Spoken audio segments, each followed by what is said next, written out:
Then हम पढ़ने जा रहे हैं हम इंपॉर्टेंट क्वेश्चन, जो कि इंपॉर्टेंट क्वेश्चन में सोडियम कार्बोनेट प्लस H2O को मिलाते हैं तो यहाँ पर 10 H2O के मॉलिक्यूल्स में बेसिक टॉपिक इंपॉर्टेंट है। अब आता है हमारा सबसे मोस्ट फेवरेबल क्वेश्चन, जो कि बनता ही बनता है इसके ऊपर क्वेश्चन इतना और बहुत ज्यादा इंपॉर्टेंट है हमारे इस टॉपिक के लिए, इस चैप्टर के लिए। हेलो फ्रेंड्स, तो आज हम पढ़ने जा रहे हैं चैप्टर फर्स्ट की मोस्ट इंपोर्टेंट रिएक्शन, जो कि एनसीईआरटी के बेस पे बार बार पूछे जा रहे हैं हमारे बोर्ड में। तो बोर्ड के अंदर कौन कौन सी जो रिएक्शंस है बार बार आती हैं चैप्टर फर्स्ट से। चैप्टर फर्स्ट हमारा बहुत इंपॉर्टेंट है रिएक्शंस के बेस पे, और बैलेंस रिएक्शंस के बेस पे बहुत ही ज्यादा इंपॉर्टेंट है। तो हम देख लेते हैं, पहली रिएक्शन हमारी आती है कॉम्बिनेशन रिएक्शन, जिसमें हमारी सबसे फेवरेट रिएक्शन होती है कैल्शियम ऑक्साइड, जो सॉलिड है H2O के साथ मिलकर calcium hydroxide lime calcium hydroxide plus heat निकालता है। ये हमारी सबसे फेवरेट रिएक्शन है। आगे डिकम्पोजिशन रिएक्शन देखते हैं, जो कि हमारी होती है FeSO4, फेरस सल्फेट को जब हीट करते हैं तो फेरस ऑक्साइड, फेरिक ऑक्साइड और सल्फर डाइऑक्साइड, सल्फर ट्राइऑक्साइड बन जाता है, गैसेस निकलती हैं हमारी। ये हमारी बैलेंस है केमिकल रिएक्शन। और डिकम्पोजिशन रिएक्शन है, ये एनसीईआरटी में बहुत बार आई है और हमारे एनसीईआरटी से बोर्ड के एग्जाम में बहुत बार पूछी गई है। डिस्प्लेसमेंट रिएक्शन तीनों के तीनों इंपॉर्टेंट है, जो कि हमारे एनसीईआरटी में है।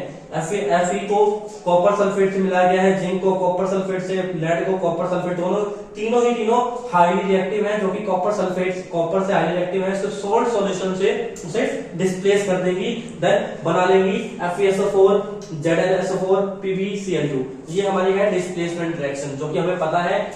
अब आती है displacement reaction, double displacement reaction, जिसमें क्या होता है, आयंस एक्सचेंज होते हैं जिनके, और इसमें सोडियम सल्फेट और बेरियम क्लोराइड के बीच में रिएक्शन होगी और बनेगा बेरियम सल्फेट और सोडियम क्लोराइड। यह बेरियम सल्फेट जो होता है PPT होता है, प्रेसिपिटेट होता है, नीचे जाके बैठ जाएगा इनसॉल्युबल फॉर्म में। और रिडॉक्स रिएक्शन, जो कि बहुत ज्यादा इंपॉर्टेंट यही वाली रिएक्शन है, और डिट्टो यही क्वेश्चन बन जाते हैं इन्हीं रिएक्शन के ऊपर। बोर्ड में इन्हीं के ऊपर क्वेश्चन आते हैं। कॉपर ऑक्साइड को H2O के साथ मिलाया गया है, तो कॉपर प्लस H2O, इसमें ऑक्सीडेशन और रिडक्शन दोनों हो रहा है, इसलिए हम इसे रिडॉक्स रिएक्शन कहेंगे। देन हम देखते हैं और रिएक्शन आगे जाके इसी चैप्टर में, जो कि आने वाली है बोर्ड एग्जाम में। तो हमारी 6 रिएक्शन है हमारी एक्टोथर्मिक रिएक्शन। इससे पहले हमने रिडॉक्स रिएक्शन पढ़ी थी, अब हमारी है एक्टोथर्मिक रिएक्शन, जो कि होती है हीट रिलीज करने वाली। इसमें क्या होता है, हीट रिलीज होती है। एक्सो मींस एग्जिट करना, हीट का निकलना। कैल्शियम ऑक्साइड जब भी H2O मिलता है तो CaOH का होल्ड बनता है और मिलता है हीट हमें। ये तो हमें पता है, रिएक्शन हम पढ़ चुके हैं, कॉम्बिनेशन रिएक्शन हमारी है। फिर हम पढ़ते हैं एंडोथर्मिक, जिसमें किसी भी प्रोडक्ट को टूटने के लिए कोई एनर्जी चाहिए। एंडोथर्मिक इसको कोई भी एनर्जी से रिएक्शन को होने के लिए चाहिए होती है।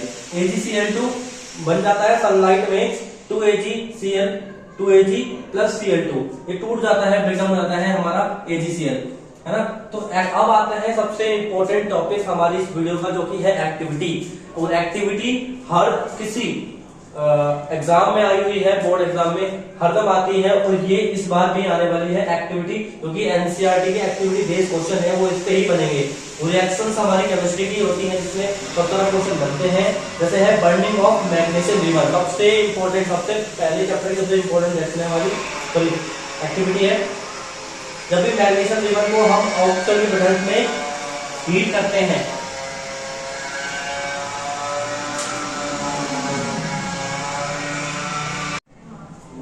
नेक्स्ट टॉपिक है हमारा कोरोजन बहुत इंपॉर्टेंट टॉपिक है, इसका मतलब रेंसिडिटी। ये दोनों टॉपिक बहुत ही इंपॉर्टेंट है। इसके बाद आता है एक टॉपिक जिसपे क्वेश्चन आते हैं बैलेंसिंग ऑफ केमिकल रिएक्शन। इसके ऊपर भी क्वेश्चन बहुत सारे आते हैं बोर्ड के एग्जाम में, इसके ऊपर भी बहुत सारे क्वेश्चन देखे गए हैं और आते रहेंगे और आएंगे भी ऊपर, है ना। तो एक अब देख लेते हैं, हमने टॉपिक देख लिया, रिएक्शन देख लिया, अब देख लेते हैं कुछ क्वेश्चन जो कि आने वाले हैं इस चैप्टर में। Most important question, state the change the colour observed in the following statement. हमारे कौन से इन स्टेटमेंट में कौन से कलर चेंज हो रहे हैं, इस सेक्शन देख लेते हैं, स्टेटमेंट में देख लेते हैं। Silver chloride in expose in sunlight, जब सिल्वर क्लोराइड को जब एक्सपोज रखा जाएगा सनलाइट में, अभी रिएक्शन देखा हमने, तो कलर क्या होगा। सिल्वर क्लोराइड होता है व्हाइट कलर का होता है, जो ग्रे कलर में बदल जाता है ना।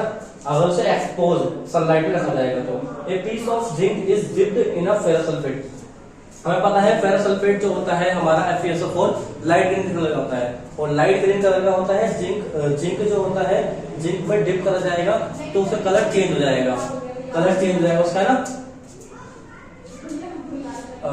फिर देखते हैं वो कलरलेस हो जाएगा, चेंज कर लोगे कलरलेस हो जाएगा। फिर पढ़ते हैं कॉपर पाउडर को स्ट्रांगली हीट किया जाता है, तो हमें पता है कॉपर पाउडर को जब भी हीट कर जाएगा तो ब्लैक कलर में बदल जाएगा, फिर हम पढ़ लेते हैं अगला question, what is observed after 1 hour of adding the strips of copper and aluminium separately ferrous sulphate fill in 2 beaker. अलग अलग बीकर में फेरस सल्फेट लिया गया है और अलग अलग ट्यूब में कॉपर डाला जा रहा है, एल्यूमिनियम डाला जा रहा है।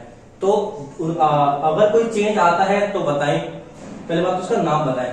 इसका नाम है कॉपर के साथ तो कोई रिएक्शन नहीं होगी, कॉपर क्या है, लेस रिएक्टिव मेटल है, और आयरन जो है ज्यादा रिएक्टिव ज्यादा रिएक्टिव है ना, तो इसकी वजह से कोई रिएक्शन नहीं होगी। रिएक्शन होगी तो एल्यूमिनियम का होगी, एल्यूमिनियम क्या है, मोस्ट रिएक्टिव है, आयरन जो है लेस रिएक्टिव है एल्यूमिनियम से, तो वो कलर चेंज कर देगा उसका। फेरस सल्फेट जो होता है लाइट ग्रीन कलर का होता है, देन एल्यूमिनियम सल्फेट बन जाएगा, ट्राइसल्फेट बन जाएगा जो कि होगा हमारा कलरलेस। अब ये है हमारे सारे मोस्ट इंपोर्टेंट हमारे क्वेश्चंस, टॉपिक्स, रिएक्शंस जो कि हमने पढ़ ली हैं। यही है फर्स्ट चैप्टर में, इतना ही था फर्स्ट चैप्टर में जो कि आने वाला है हमारे पेपर के अंदर। अब तक हम चैप्टर फर्स्ट के बारे में सब कुछ जान चुके हैं। चैप्टर फर्स्ट के बारे में इंपॉर्टेंट क्वेश्चन, जितने भी इंपॉर्टेंट क्वेश्चन थे, टॉपिक थे, सब पढ़ चुके हैं, रिएक्शन थी। अब हम पढ़ रहे हैं चैप्टर 2 के लिए, एसिड बेस एंड सॉल्ट के लिए, जो कि इंपॉर्टेंट टॉपिक है वो पढ़ने जा रहे हैं। अभी तो देखते हैं इंपॉर्टेंट टॉपिक कौन से हैं। प्रिपरेशन एंड देयर यूजेस, मतलब कि हमारे CBSE बोर्ड में एग्जाम में सबसे इंपॉर्टेंट चैप्टर 2 से वॉशिंग सोडा, जिसमें से प्रिपरेशन बहुत इंपॉर्टेंट है, यूजेस बहुत इंपॉर्टेंट है, इसकी रिएक्शन थियरी, Na2CO3.10H2O डेकाहाइड्रेट कहते हैं, सोडियम कार्बोनेट डेकाहाइड्रेट कहते हैं, और सोडियम कार्बोनेट प्लस H2O को मिलाते हैं तो यहाँ पर 10H2O के मॉलिक्यूल्स में क्रिस्टल में आ जाते हैं। ये है हमारी रिएक्शन फॉर वॉशिंग सोडा की। बेकिंग सोडा इंपॉर्टेंट है, सोडियम बाइकार्बोनेट या sodium hydrogen carbonate, NaCl H2O को मिलाते हैं CO2 के साथ, तो NH3 भी डालते हैं इसके अंदर, तो NH4Cl बनता है, और NaCO3 बनता है, जो कि होता है बेकिंग सोडा। देन इसके यूज भी इंपॉर्टेंट है। फिर आता है ब्लीचिंग पाउडर, ऐसे ही ब्लीचिंग पाउडर बनाया जाता है, फिर इसकी प्रिपरेशन है। फिर आता है प्लास्टर ऑफ पेरिस। तो ये हमारे सॉल्ट है कुछ बहुत इंपॉर्टेंट, जिनके यूजेस और प्रिपरेशन बहुत इंपॉर्टेंट होती हैं, जो कि CBSE बोर्ड में आती है। देन इसके पढ़ते हैं इससे आगे कौन से इंपॉर्टेंट क्वेश्चन हैं, ठीक है। नेक्स्ट टॉपिक है हमारा क्लोर अल्कली प्रोसेस, NaOH, जो कि होता है कास्टिक सोडा, है ना, जो क्लोर अल्कली प्रोसेस से बनता है, इसे कहते हैं कास्टिक सोडा। इसे हम इसका कॉमन नेम लेते हैं caustic soda.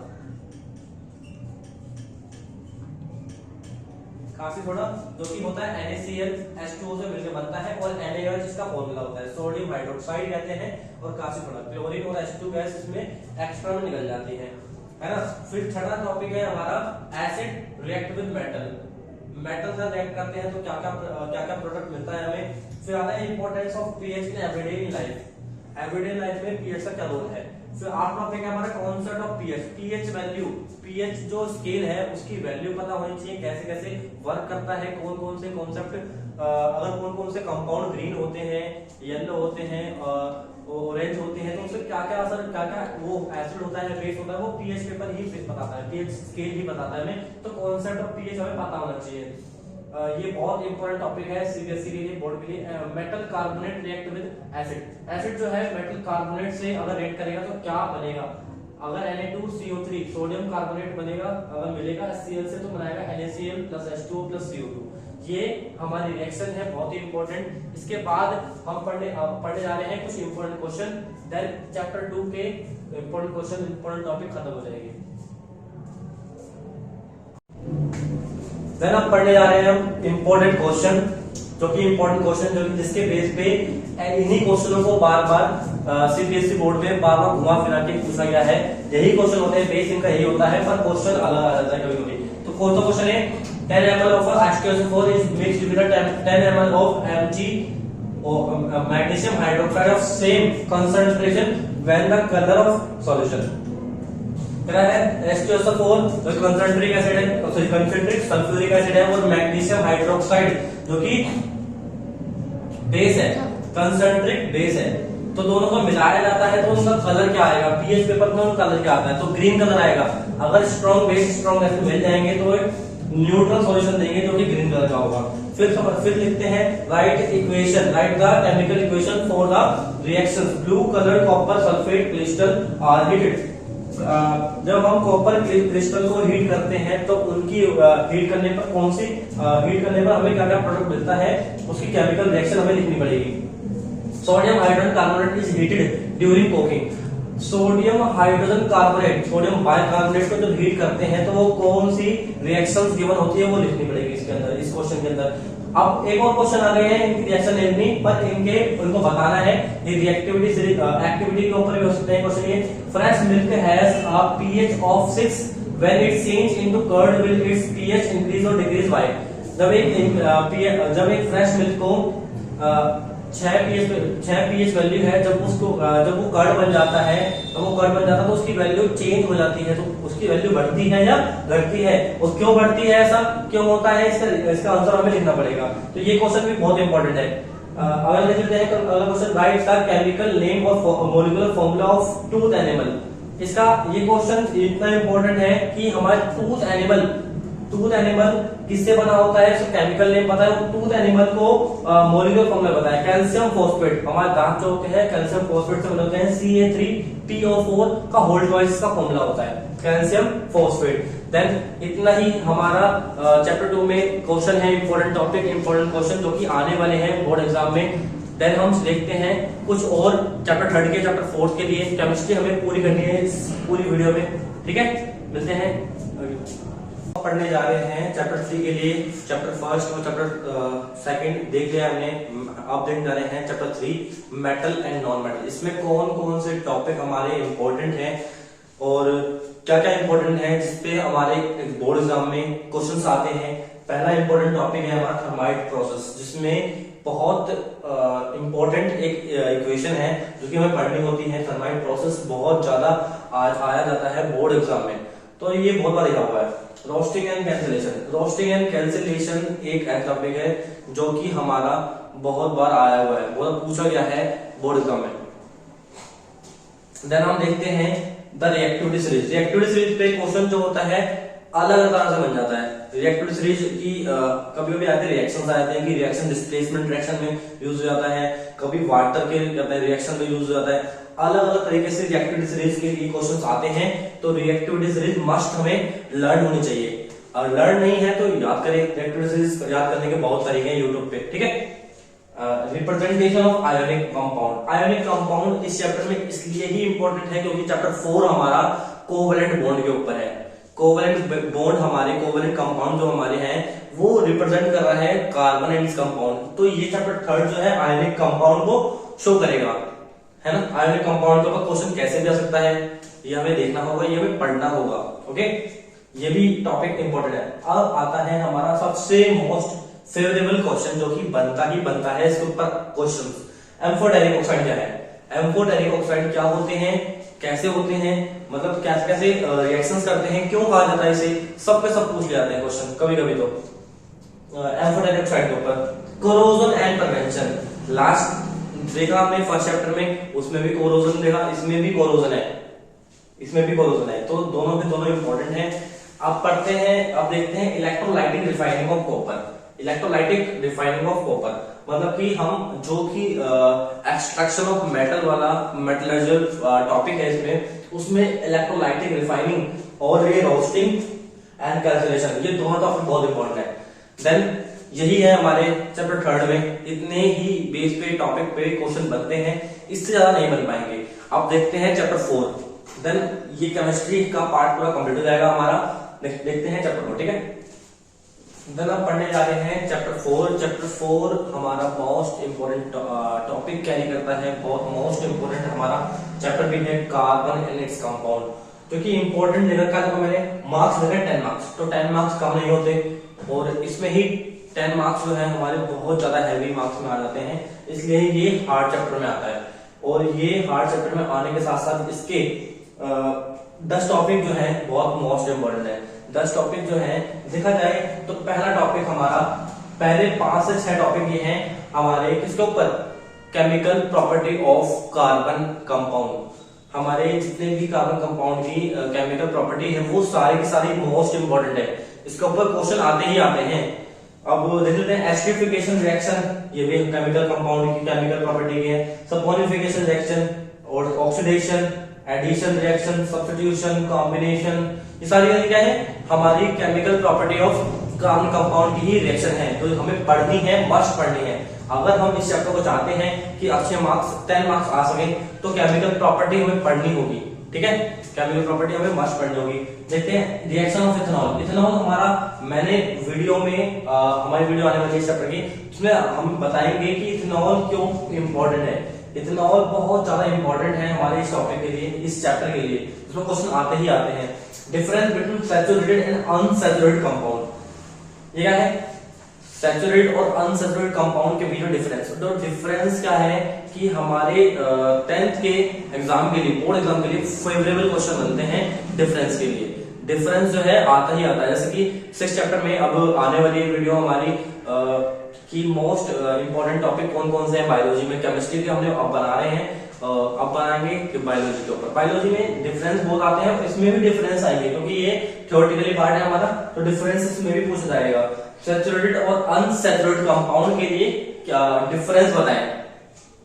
Versatile nature of carbon, versatile nature तो तुमको पता ही होना चाहिए कि मोस्ट इंपोर्टेंट टॉपिक है। IUPAC naming of carbon compound, IUPAC naming भी बहुत इंपॉर्टेंट टॉपिक है। ये 10 टॉपिक हमारे मोस्ट इंपोर्टेंट टॉपिक है जो कि 10 मार्क्स 10 मार्क्स कंटेन करेंगे और ये चैप्टर मोस्ट इंपोर्टेंट बनाएंगे, ठीक है। बस इतना ही हमारा केमिस्ट्री में इतना ही पार्ट कंटेन हो रहा है हमारा। होप सो ये वीडियो आपके लिए इंफॉर्मेटिव रही होगी, ठीक है। Thank you, bye bye.